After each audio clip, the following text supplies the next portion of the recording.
livro de Josué, no capítulo de número 3.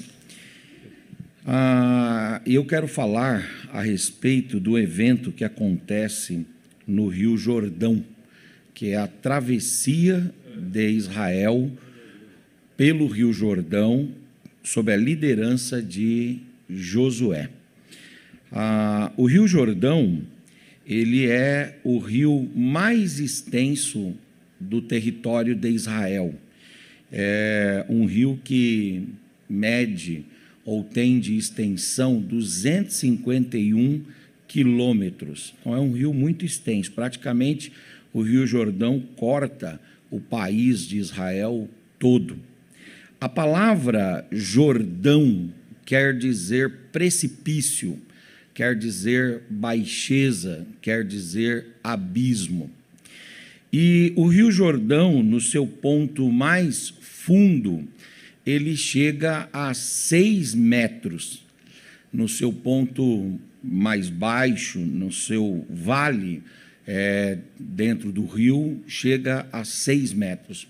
E de largura, o Rio Jordão, ele tem no seu curso normal 18 metros, né? Mas quando as águas transbordam as suas cabeceiras, o Rio Jordão pode chegar até a 30 metros. E esse rio, ele foi palco de grandes e maravilhosos milagres de Deus. Se nós fizermos uma digressão partindo do Novo Testamento até o Antigo Testamento, nós vamos ver que o Rio Jordão foi palco de grandes acontecimentos. O maior, mais extraordinário deles foi exatamente no Rio Jordão que o nosso Senhor e Salvador Jesus Cristo desceu às águas batismais, né? O Senhor Jesus foi batizado no Rio Jordão por João Batista, que trabalhava ministrando seus batismos no Rio Jordão. O Rio Jordão também teve a oportunidade de ser o palco do milagre realizado por Deus através do profeta Eliseu, que bateu no Rio Jordão com a capa de Elias, e no poder e na autoridade de Deus, o Rio Jordão partiu ao meio para a glória do Senhor. O Rio Jordão também foi palco e testemunha da obra extraordinária que Deus usou Elias para fazer quando Elias foi sendo tomado por Deus. A Bíblia diz que antes dele ser tomado por Deus, ele atravessou o Jordão. E como uma obra derradeira e como um simbolismo de também essa partida desse mundo ser simbolizado pela travessia do Jordão, o Elias atravessa o Jordão, mas não sem antes abri-lo também no poder de Deus. E nós chegamos a esse evento aqui maravilhoso, que é o evento de Josué, sem, claro, nos esquecermos do Naamã, que mergulhou por 7 vezes no Rio Jordão, e na 7ª vez, tendo ele obedecido à orientação de Deus, ele saiu de lá com o corpo restaurado da sua lepra, totalmente curado pelo poder de Deus. Não é que esse rio aqui tenha alguma água medicinal, terapêutica. Aliás, alguns até querem atribuir um certo poder, uma certa mística ao rio. Na verdade, é que ele corta a nação de Israel e Deus se utilizou em muitos momentos daquele local para realizar obras espetaculares e maravilhosas. Nós temos que tomar cuidado para não mistificarmos alguns simbolismos bíblicos. Essa semana eu fiquei assim muito impressionado com um amigo nosso que nós temos evangelizado, e aí me veio a notícia que ele tinha saído de casa na quinta-feira retrasada para fazer uma peregrinação até Aparecida, e aí ele fez a peregrinação quinta, sexta, sábado, domingo, segunda, chegou lá no dia 12, na terça-feira, e aí então teve ali as suas devoções e voltou para casa, segundo o que me contaram, porque estava agradecendo a uma graça que recebeu da esposa dele ter sido curada no Covid.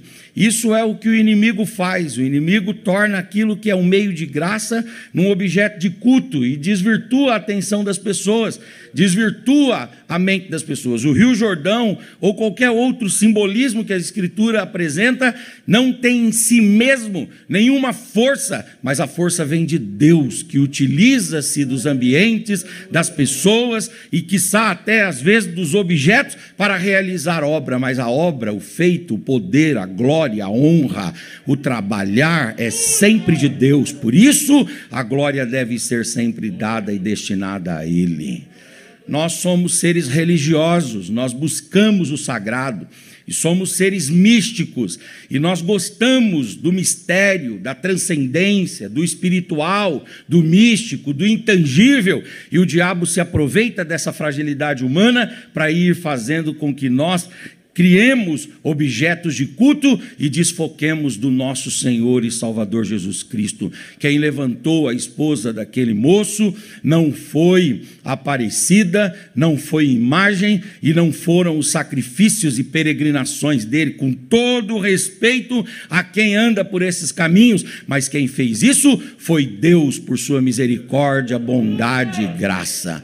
Isso tem a ver, é claro, com a graça comum, porque toda boa dádiva e todo dom perfeito vem de Deus, o Pai das luzes. Ainda que a pessoa atribua a outrem, Deus não é vaidoso e não vai deixar de fazer o bem, porque a pessoa não está dando a Ele a glória. Não, Deus faz o bem e o Espírito Santo vai trabalhando na vida e na mente da pessoa, através da palavra, para fazê-la tirar o olho, tirar o olhar dos ídolos e colocar o olhar no Senhor, o doador da vida e o Deus da nossa vida e da palavra.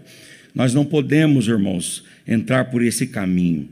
Mas deixando esse assunto de lado, eu queria trazer algumas lições para os irmãos aqui com base na travessia que Josué realizou do povo de Israel pelo Jordão.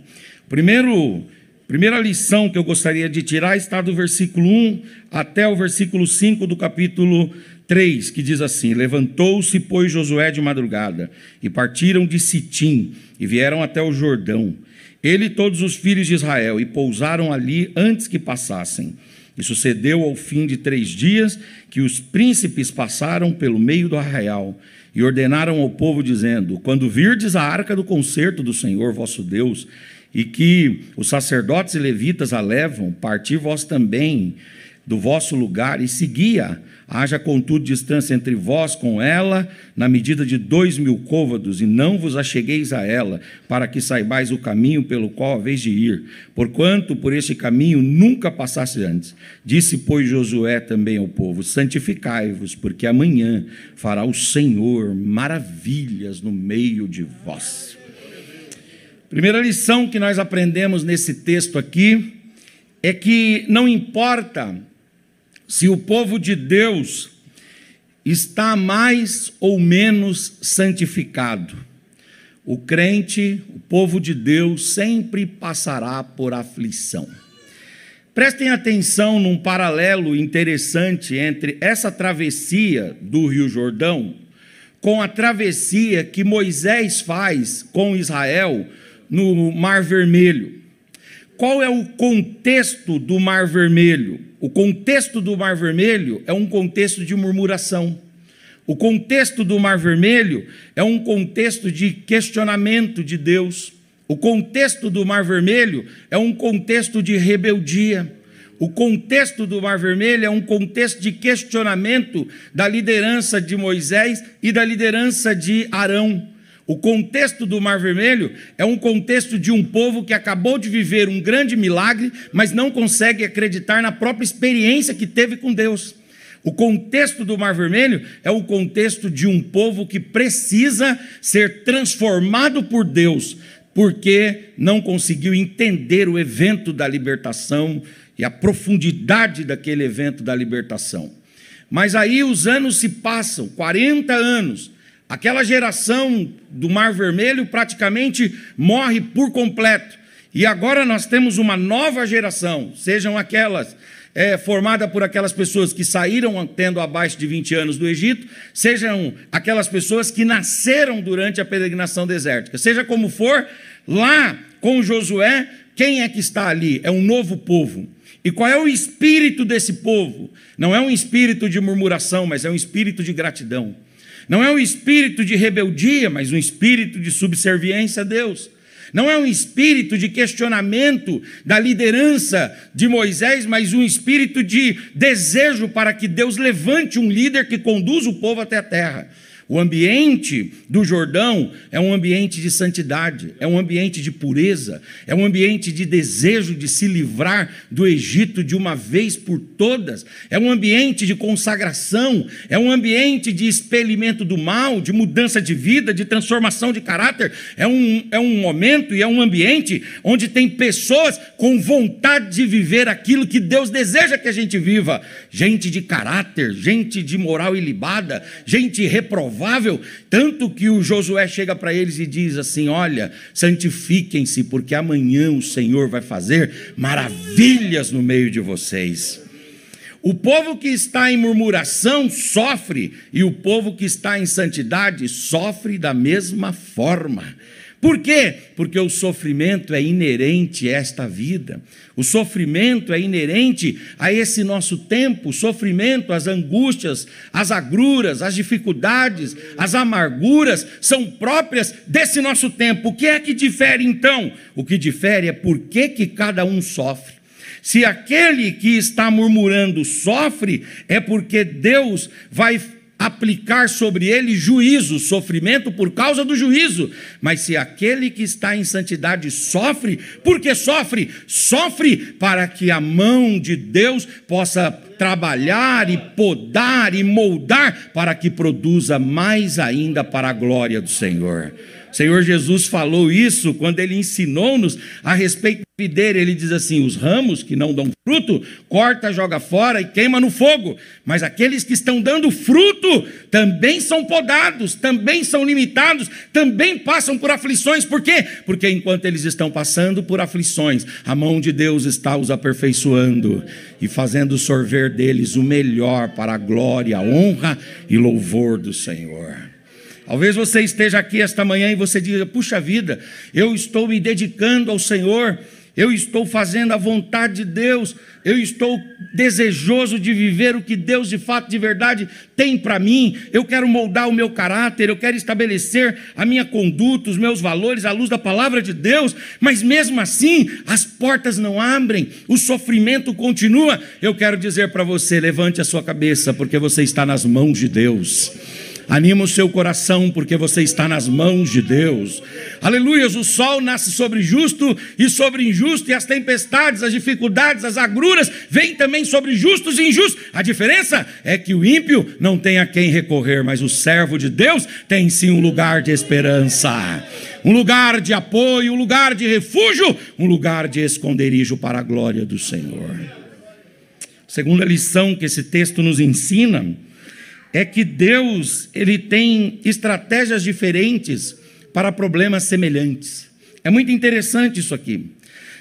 Quando nós lemos, por exemplo, o versículo de número 14, diz assim: e aconteceu que, partindo o povo das suas tendas para passar o Jordão, levavam os sacerdotes a arca do concerto diante do povo. E quando os que levavam a arca chegaram até o Jordão, e os pés dos sacerdotes que levavam a arca molharam na borda das águas, porque o Jordão transbordava todas as suas ribanceiras, e todos os dias da cega passaram-se as águas que vinham em cima, e levantaram-se num montão, 1000 longe da cidade de Adã, que está da banda de Sartã, e as que desciam para o mar da Campina, que é o mar salgado, e faltavam de todo, e separaram-se. Então passou o povo defronte de Jericó. Esse texto mostra que Deus tem estratégias diferentes para problemas semelhantes. Comparem os irmãos a forma como Deus trabalhou na travessia do Mar Vermelho. Deus viu o povo em aflição e disse a Moisés: diga ao povo que marche. Eu não tenho falado com você, diga ao povo que marche. E aí o Moisés disse: mas como é que eu vou marchar se o mar vermelho está aqui? Aí Deus falou para ele assim: pega o cajado aí e toca na água. E ele tocou na água. E o texto diz assim: que soprou um vento oriental durante uma noite toda, e no dia seguinte Israel passou em seco pelo meio do mar vermelho. Agora o povo também está diante de um obstáculo, também diante de um rio, também diante de uma dificuldade, mas Deus, para problemas semelhantes, Ele tem soluções inéditas, diferentes, inovadoras, criativas. E aí então Deus vai e diz assim: não, Josué, não vai acontecer como aconteceu com Moisés. Como que vai acontecer agora, meu filho? Vai ser um mandamento, um comportamento diferenciado. Você vai chamar os sacerdotes vão trazer a arca vai ser colocada na frente dos sacerdotes, depois os sacerdotes, depois todos os levitas da tribo de Arão, Coate, Gerson, Merari, depois disso todo o povo, depois o exército, depois a liderança. É assim que vocês vão passar pelo Rio Jordão. E será que quando a arca de Deus tocar no Rio Jordão e os sacerdotes começarem a entrar no Rio Jordão, eu não vou fazer com que sopre um vento oriental. Lá longe, na cidade de Adã, na região de Sertã, 29 quilômetros do local em que eles estavam, eu vou fazer cair uma ribanceira, e aquela ribanceira vai fechar o canal, vai fechar o caminho, o curso do Rio Jordão, e eu vou deter a água lá. E será que essa água vai secar e o povo vai passar a seco?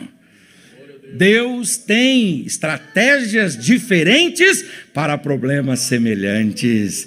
Não é porque Ele fez assim com Moisés que vai fazer assim com Josué. Não, Deus tem estratégias novas, Deus tem criatividade, Deus tem inovações, Deus tem portas novas, Deus tem escapes novos, Deus tem ações novas. Aleluias, glória a Deus. Aleluias, glória a Deus. O Charles Haddon Spurgeon, ele diz que se nós comparássemos Deus como um mágico, nós perceberíamos que Deus sempre tem um truque novo. Deus sempre tem um truque novo. Aleluias, Deus não cai na mesmice, Deus não cai, aleluias, naquilo que é antiquado, antepassado. Não, Deus tem algo novo a fazer em nossas vidas. Levante a sua mão, eu quero deixar essa mensagem para você.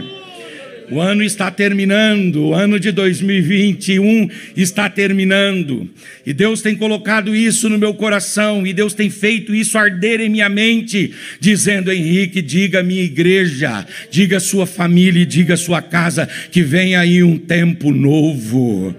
Labacandaramahai, labacharamahai, aleluias! Vem aí um tempo novo, uma criatividade, uma inovação, uma descoberta, aleluias, uma luz, aleluias, um entendimento novo, uma compreensão nova, um novo caminho, um desenvolvimento novo, uma oportunidade. Vem aí algo diferenciado para a minha igreja. Aleluias, glória a Deus, aleluias. Jesus, ele era mestre em inovar. Tinha gente que ele dizia: vai, está curado. Outros ele dizia: se lava. Outros ele cuspia no chão, pegava o lodo e passava no olho. Ele não trabalhava da mesma forma. Por que não? Porque Deus tem sempre algo novo, algo inédito, algo extraordinário. Tem hora que Deus só usa o transcendente. Tem hora que Deus só usa o espetacular, tem hora que Deus só usa o espiritual, tem hora que Deus só usa o fenômeno, tem hora que Deus só usa o milagre, tem hora que é uma ação de Deus e ninguém questiona, mas tem hora que Ele utiliza-se dos elementos da natureza, e Ele é tão louvado quando a coisa acontece por obra transcendental, e é tão louvado quando aquilo acontece de forma natural. Quem está trabalhando é Ele do mesmo jeito. Por exemplo, o milagre do Mar Vermelho foi um grande milagre, sim ou não? Soprou um vento, abriu o mar, o povo passou. E o milagre do Rio Jordão? Ah, não foi tão milagre assim não. Por quê? Porque essas barreiras caem direto nos rios aí. Quem morou no interior aqui sabe disso, que de vez em quando o rio muda o curso. O que mudou o curso desse rio aqui? Não, foi uma barreira que caiu lá, não sei aonde, e o rio veio parar aqui.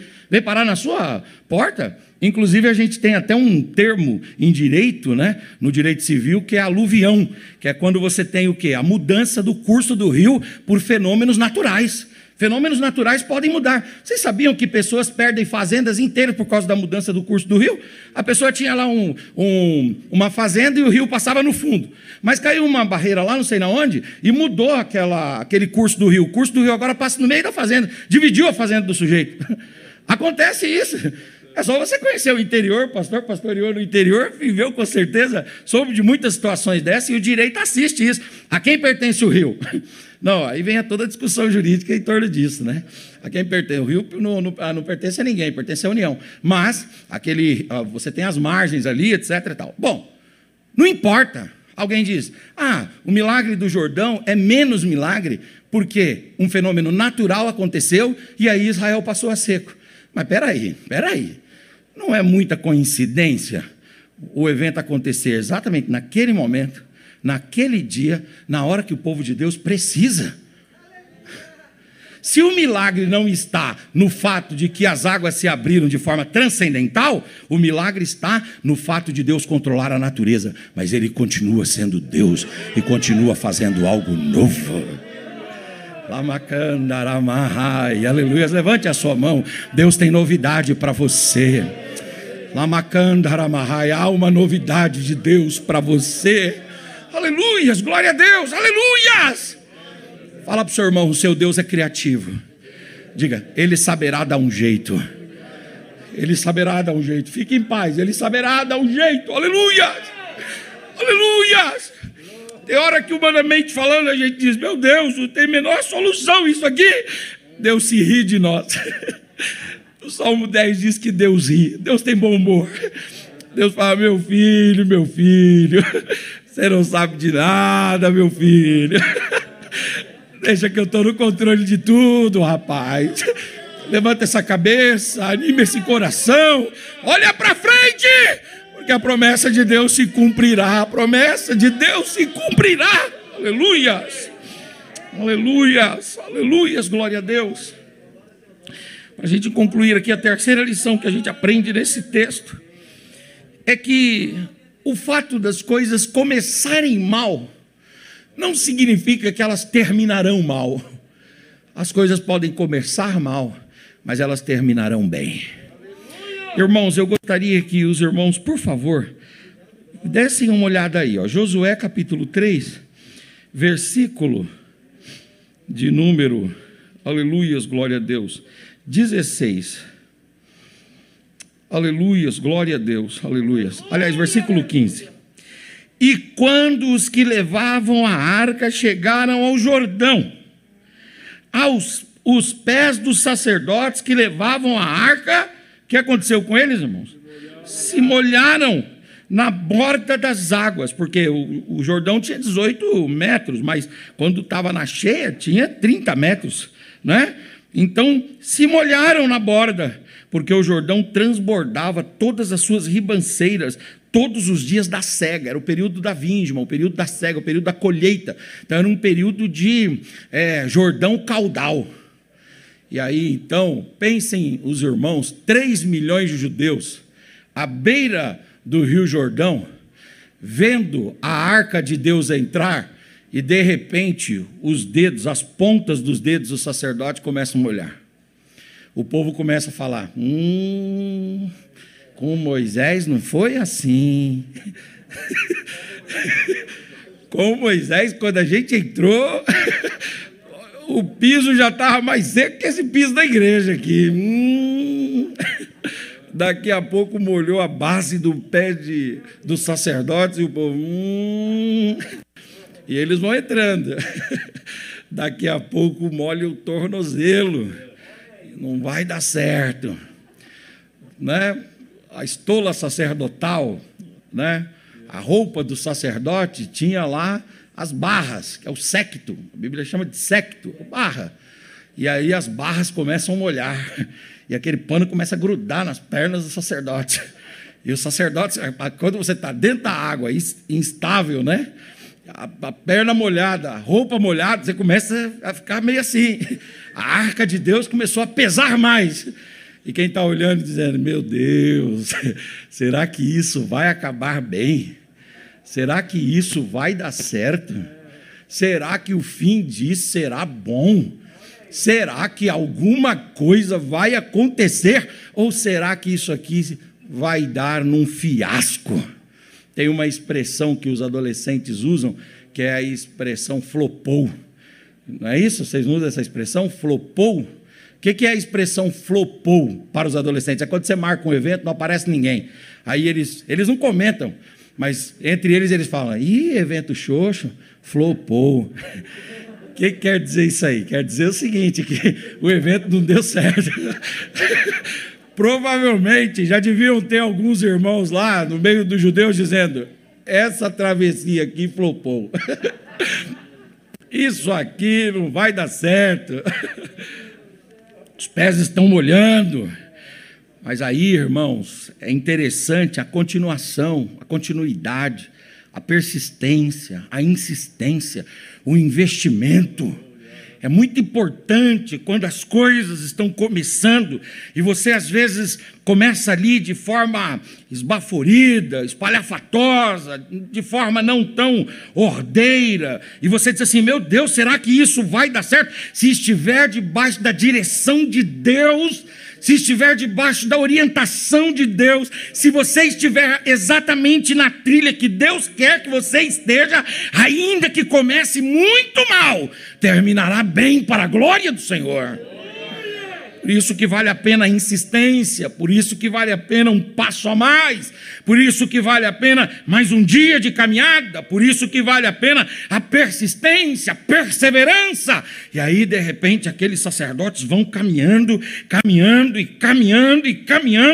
e aí vem o que está escrito aqui no versículo de número 16, que fala assim, irmãos, que quando eles chegaram no meio, aliás, o 17, porém os sacerdotes que levavam a arca do concerto pararam firmes. Vejam que os pés agora já não estavam resvalando, firmes, já não estavam com os pés molhados, pararam firmes no meio, em seco, no Jordão. E aí então, quando eles pararam ali, eles disseram ao povo, vem, porque aquilo que o Senhor está no controle, mesmo que comece mal, termina bem para a glória do Senhor. Fala para o seu irmão, não desista no meio do caminho não. Aleluia. Fala para ele, mesmo que os pés estejam molhando, não desiste no meio do caminho não.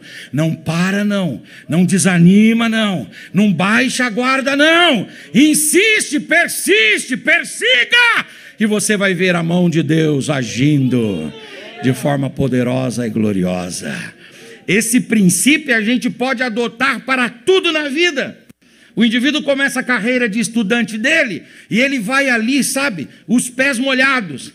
São as situações que parece que a escola não anda, parece que ele não consegue concluir nada, ele vai tirando notas baixas. Se ele desistir, ele vai acabar no ponto em que ele parou. Mas se ele persistir, Deus vai abrindo as portas, vai abrindo o entendimento, vai aclarando o pensamento dele, a compreensão. O senhor sabe, pastor Paulo, que quando eu comecei a estudar direito, sinceramente, irmãos, eu ia para a aula todos os dias, e aquilo para mim era uma linguagem estranha, parecia que Deus tinha batizado com o Espírito Santo, os professores, e eu não tinha interpretação de línguas, porque eu não entendia nada. Várias vezes eu cheguei em casa e eu falei assim, amor, não dá certo isso para mim, eu não entendo essa linguagem, eu não entendo a lógica jurídica, eu não entendo. E aí, ela sempre dizia, não, mas insista. Eu conversava com os colegas e dizia, insista, isso vai entrar na sua mente, fica tranquilo. E a mente humana é muito capaz. E a minha mente foi dilatando. Hoje você fala um termo jurídico para mim, eu digo, vamos lá, vamos conceituar isso aí tranquilamente, sem problema. Certo? O que é isso? É o poder da insistência. Isso pode, por exemplo, prevalecer no casamento. Quando você começa um relacionamento, amor, né? Beleza, tudo bem. Daqui a pouco vem o casamento. E os primeiros anos de casais, de casado não é fácil. São os primeiros anos muito difíceis. Eu não sei se você passou pelas crises dos 3 anos, dos 7 anos. Esses dias eu falei isso, o irmão falou, pastor, eu já estou com 40 anos, estou na crise ainda. Crise dos 40 anos. Eu falei, não existe isso aí não. Crise dos 40 anos não existe. Existe a crise dos 5 anos, dos 6 anos, dos 7 anos. São as dificuldades de adaptar. Se você desistir, você vai desistir da sua família. Mas se você insistir no seu casamento, Deus vai preparando as coisas, vai ajeitando, vai conduzindo, e daqui a pouco você lá no meio põe o pé em seco e o nome do Senhor é louvado. Você pode trazer isso para a sua vida profissional. Por exemplo, quantas atividades profissionais começam muito mal? Irmãos, quando eu comecei o meu escritório foi muito interessante. Eu trabalhava como estagiário num escritório, virei advogado nesse escritório, aí quando chegou num certo momento lá, eu precisei sair desse escritório. Aí eu falei, bom, então eu vou começar sozinho. Fui lá, fiz como todo mundo faz, né? Eu já trabalhava como advogado e tal, mandei fazer uns cartões e saí entregando. Um irmão me liga, e diz assim, pastor Henrique, meu amigo, eu quero que o senhor me ajude em umas causas aí, eu tenho 6 causas para te trazer. Eu falei, tá bom, Camilo. Eu falei, tá bom, traz aí. Aí ele trouxe. Aí quando chegou lá na hora dos honorários, eu ainda tímido, né? Não tem esse negócio de cobrar, não sei o quê. Aí ele chegou para mim e disse assim, fica tranquilo que o que é seu está guardado. O senhor vai passar lá e vai pegar. Aí eu fiquei contente, né? Entrei com aliás, eu estava defendendo ele.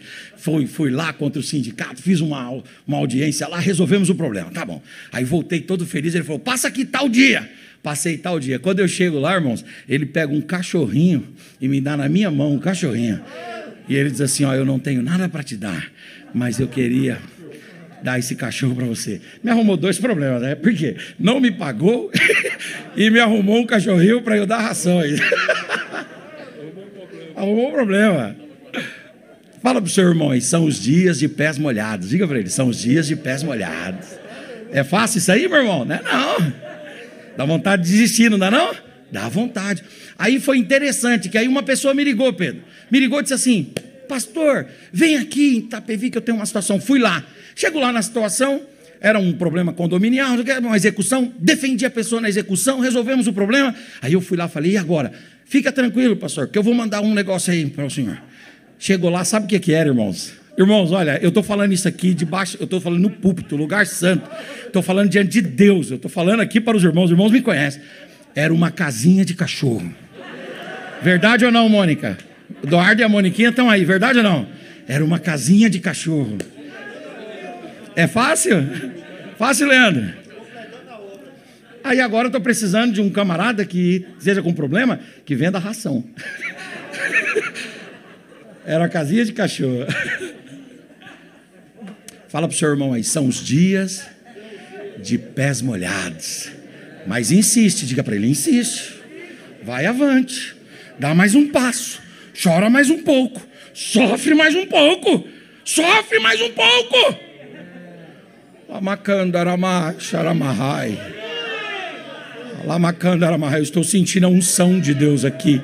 Deus está falando de forma leve conosco aqui e está nos dizendo, não pare na primeira dificuldade que se apresente, não pare no primeiro problema, no primeiro não, na primeira resposta negativa, no primeiro diagnóstico negativo, não, insista um pouco mais, porque os dias de pés molhados passam e a gente chega no meio do Jordão com os pés secos para a glória do Senhor.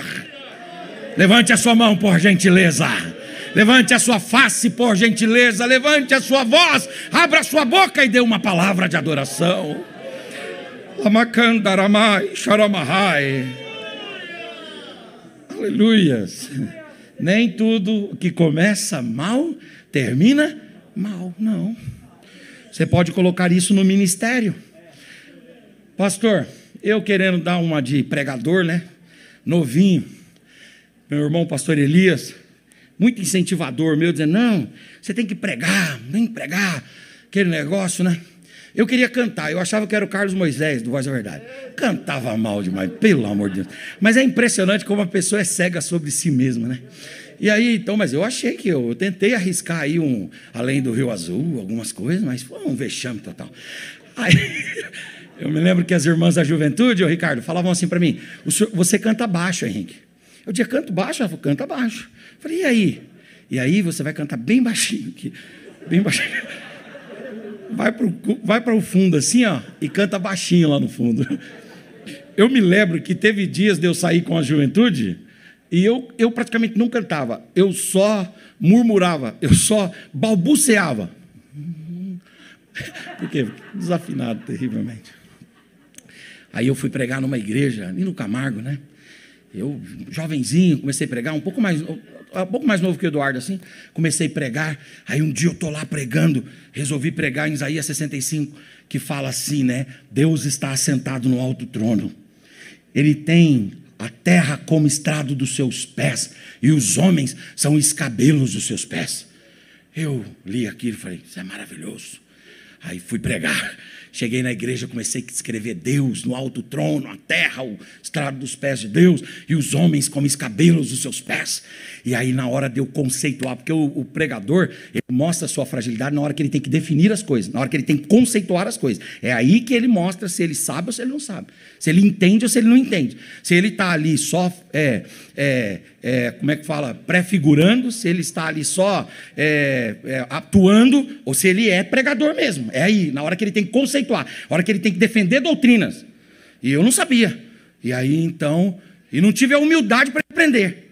E aí então eu cheguei lá e falei, irmãos, os homens são escabelos dos pés de Deus. Sabe o que são os escabelos dos pés de Deus? Aqueles pelinhos que tem em cima, assim. Quando terminou um culto, um irmão mais idoso, assim, ó, da linha do Rael, assim, duro, na queda, chegou para mim e disse assim, meu filho, vem cá. Meu filho, você tem chamada, meu filho, eu vejo que você tem um jeito para pregação. Você tem um jeito, você fala bem, você tem coragem de enfrentar o público, você tem chamada. Meu filho, mas você tem dicionário bíblico em casa, meu filho? Aí eu, na minha arrogância, ô pastor Moacir, eu falei assim, lá vai um crítico aí, lá vai um Tobias, um sambalate. Que a gente não tem crítica, a gente não se critica. E aí eu fui lá todo arrogante, falei, tenho, por quê? Meu filho, chegando em casa, você abra na letra E e procura lá o que é escabelo. O que é escabelo? Procura lá, filho. Aí eu falei, irmão, escabelo é o que eu falei. Aí ele, procura no dicionário bíblico, vê se é mesmo. Aí eu desci, né? Eu fiquei assim, irritado com ele, mas ao mesmo tempo apreensivo. Apreensivo, porque a gente, quando toma um puxão de orelha, a gente vai ver se a gente fez certo ou fez errado, né? E aí eu cheguei em casa, abri o dicionário bíblico, quando eu olho lá, o que é escabelo dos pés? Era um móvel que ficava aos pés do trono, que esse móvel era de madeira revestido de ouro e usado para quê? Para colocar ali algum objeto do rei que você conquistou. Aí você conquistava, tomava algum objeto, colocava ali e dava a ideia de que você estava sob o controle daquele rei. Era um móvel. E eu falando que era o pelinho do dedo do pé. Eu falei, eu nunca mais prego na vida. Mas aí Deus falou, não, você tem que estudar. Sabe o que você tem que fazer? Você não tem que parar de pregar. Você tem que estudar. Você tem que falar as coisas com autoridade. E para você ter autoridade, você precisa receber. Autoridade ninguém tem de si mesmo. Precisa receber autoridade. Então você vai estudar, você vai ler, você vai meditar na minha palavra. E quando você subir no púlpito, você fala com segurança daquilo que você está falando. Tudo que começa mal pode terminar bem. Fala para o seu irmão aí, em nome de Jesus, os dias de pés molhados são vencidos pela perseverança. Diga para ele, persevera. Aleluias, persevera. Insiste, em nome de Jesus, insiste. Quanta gente querendo desanimar. Quanta gente querendo desistir, quanta gente, os pés estão molhados, a roupa já está traçando nos pés, não importa. Deus está dizendo para nós aqui esta manhã, Deus está dizendo aqui esta manhã, em nome de Jesus, aleluias, persista, insista, acredite e persevere em nome de Jesus. Que Deus em Cristo nos abençoe. Amém e amém.